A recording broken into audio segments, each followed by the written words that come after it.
one will always be present. Compassion, fear, instinct, they will always interfere with the system.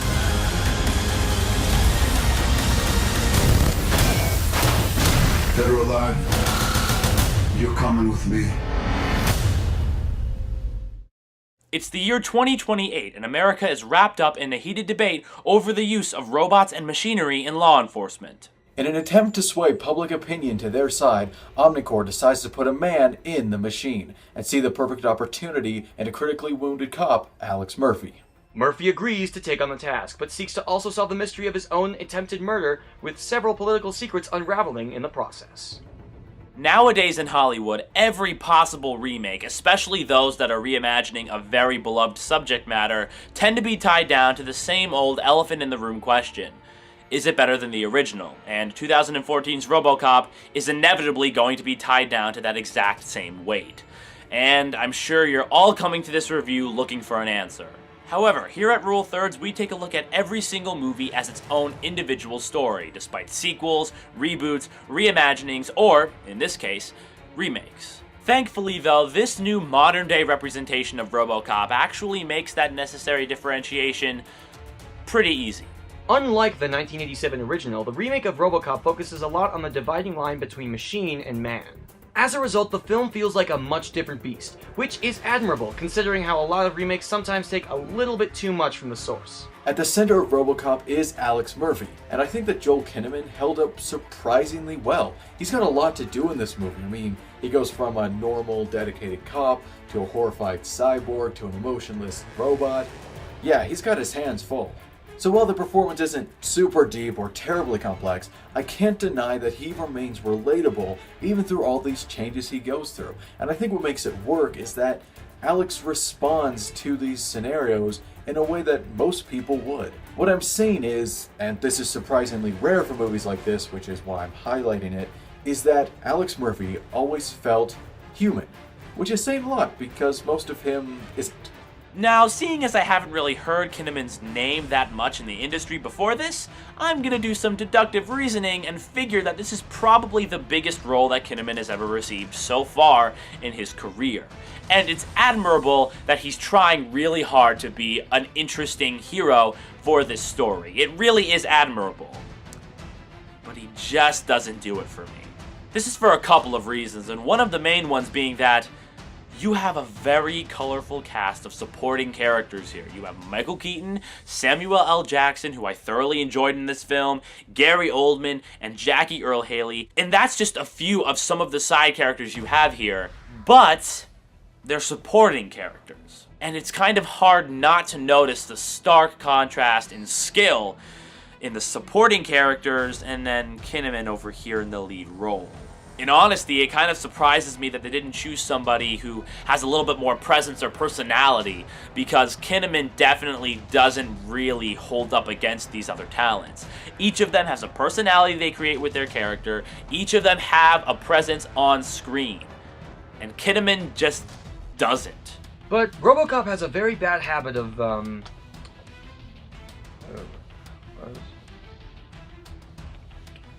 forgettable. Yes, RoboCop is very forgettable. It's not that the film is bad in this respect, but it just does barely anything to try and distinguish itself among all the other run-of-the-mill action movies. The gunfights are dull, the main character is entirely flat, and the plot is pretty generic.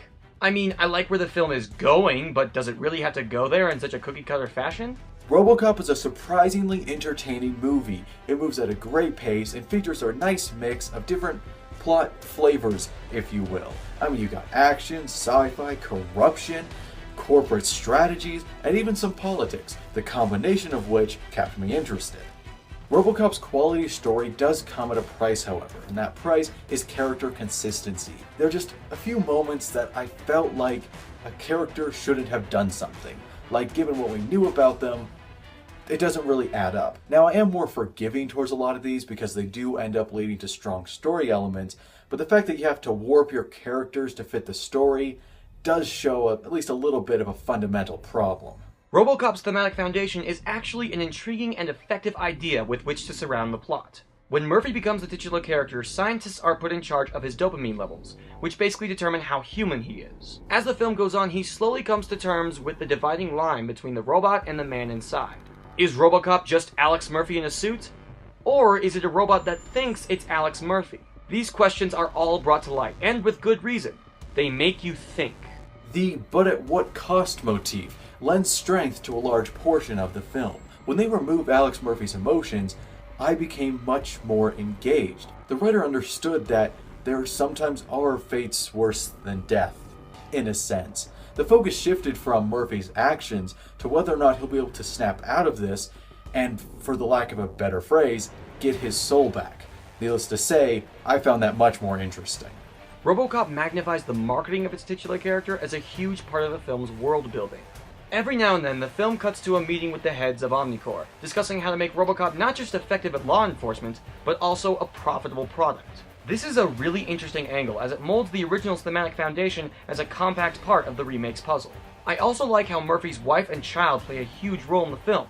Well, the wife anyway. Once again, it brings about the idea of what it means to be human, and the advantages and drawbacks of such an existence brought into the limelight. The wife is especially significant, as she basically represents RoboCop's human side without actually, being RoboCop. Plenty of people are probably going to look at this new remake of RoboCop as a pointless cash grab at a classic, but when you actually look at the themes it's trying to represent here, you see there's a lot more below the surface. In fact, I'd go as far to say that the themes brought up in RoboCop are probably its best aspect. This movie has a brilliant political undertone to it. There's a great debate to be had when you discuss robots being used in modern day. It's very relevant in our society right now, in fact. And there's just brilliant subtext underneath this film. RoboCop is a movie that rose to the occasion and became something truly different from its predecessor. While it does have some problems, and it could have been great, if there's one thing I took away from it, it's that this is a very centered film. It's definitely focused on its theme, it definitely has a purpose. This is something that I think people need to understand before seeing it, because this is a remake. A lot of people are going to see it with a negative mindset. I strongly believe that if you give it a chance, you will find that it is trying and that it does have something to offer.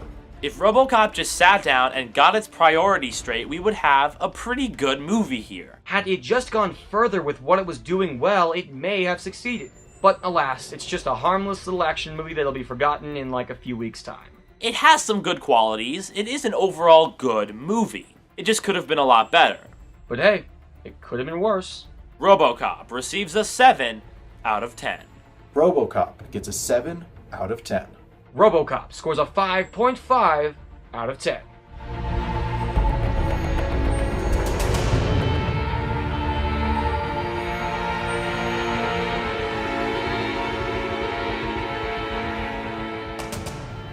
Hey guys, I hope you enjoyed that review of RoboCop. I think it turned out pretty awesome. Be sure to check out RuleThirds.com for all of our exclusive content, including Preview, The Greats, The Newsreel, and of course our podcast, Cinema Talk. And be sure to stay tuned next week when Sean gives his picks in recommendation domination when he takes on the remake of RoboCop, which we just reviewed. It should be pretty awesome. Be sure to go to RuleThirds.com and stay tuned for that. You can also go to our Screw Attack page and our YouTube page to get that video. Plus, you can follow us on Facebook and Twitter for other updates. Thank you so much for watching and have a great day.